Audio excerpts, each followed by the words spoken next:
कुछ महिलाएं ऐसी होती हैं जिन्हें अपने जीवन में संभोग न मिले तो वे अपने आप को अधूरा महसूस करने लगती हैं। मैं भी उन्हीं में से एक थी। 24 साल की उम्र में मेरी शादी हुई और मेरी कॉलेज की दोस्त की भी लगभग उसी समय शादी हो गई। हमारी शादियां अच्छे परिवारों में हुई, परंतु हमारे स्वभावों में काफी फर्क था। मैं चंचल और मस्ती करने वाली थी, जबकि मेरी दोस्त शांत और संजीदा स्वभाव की थी। शादी के शुरुआती दिनों में सब कुछ सही चल रहा था, लेकिन धीरे धीरे जिम्मेदारियां बढ़ने लगी, काम का दबाव भी बढ़ा। इससे अक्सर थकान हो जाती थी और हम दोनों अपनी जीवनशैली से थोड़ा असंतुष्ट महसूस करने लगे। 1 साल गुजर गया, लेकिन हमें एक दूसरे के साथ समय बिताने का उचित मौका नहीं मिलता था। परिवार के अन्य सदस्य भी आसपास होते थे, जिससे हमारे बीच प्राइवेसी का अभाव था। इस स्थिति से निकलने के लिए मैंने अपने पति से अलग रहने का सुझाव दिया, ताकि हमें निजी समय मिल सके। हालांकि मेरे पति इस विचार के पक्ष में नहीं थे, लेकिन मैंने जोर दिया और इसके कारण घर में कुछ अनबन भी हुई। अंततः मेरे पति ने दिल्ली से बेंगलुरु में ट्रांसफर ले लिया। यह मेरे लिए नई शुरुआत जैसा था।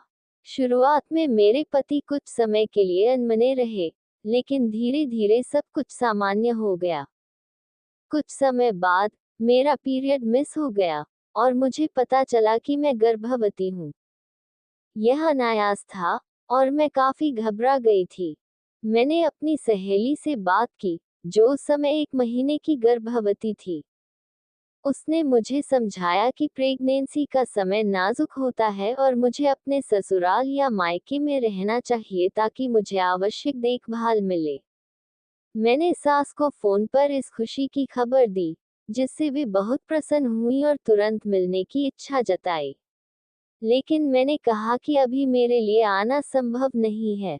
धीरे धीरे गर्भावस्था में मुझे तकलीफें महसूस होने लगी और मैंने अपनी सहेली से भी कम बात करना शुरू कर दिया।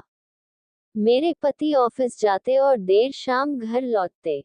डिलीवरी के समय मेरी सास आई, लेकिन कुछ ही दिनों बाद उन्हें वापस जाना पड़ा। इस दौरान मैंने महसूस किया कि परिवार के साथ होने का महत्व क्या होता है। मेरी सहेली ने मुझे बताया कि कैसे उसका पूरा परिवार उसकी देखभाल कर रहा है। मुझे एहसास हुआ कि शायद अकेले रहकर मैंने गलती की है। मेरे ससुर ने वीडियो कॉल पर बच्चे को देखा और उनकी आंखों में भावनाओं का सैलाब था।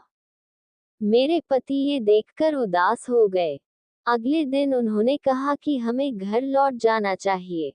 हम बिना किसी को बताए घर पहुंचे और सभी हमसे मिलकर बहुत खुश हुए। मेरे ससुर, जो सही से चल भी नहीं पाते थे, दौड़कर बच्चे को अपनी गोद में उठाने आ गए। 3 दिन तक परिवार का साथ पाकर मैंने अपने निर्णय पर पुनर्विचार किया। चौथे दिन मैंने अपने पति से वापसी के बारे में पूछा। उन्होंने कहा, अब हमें वापस नहीं जाना है। ये हमारी असली जगह है और हमें परिवार से दूर नहीं रहना चाहिए। उस दिन मैंने महसूस किया कि परिवार के साथ रहने का सुख और स्नेह किसी भी स्वतंत्रता से कहीं अधिक महत्वपूर्ण है।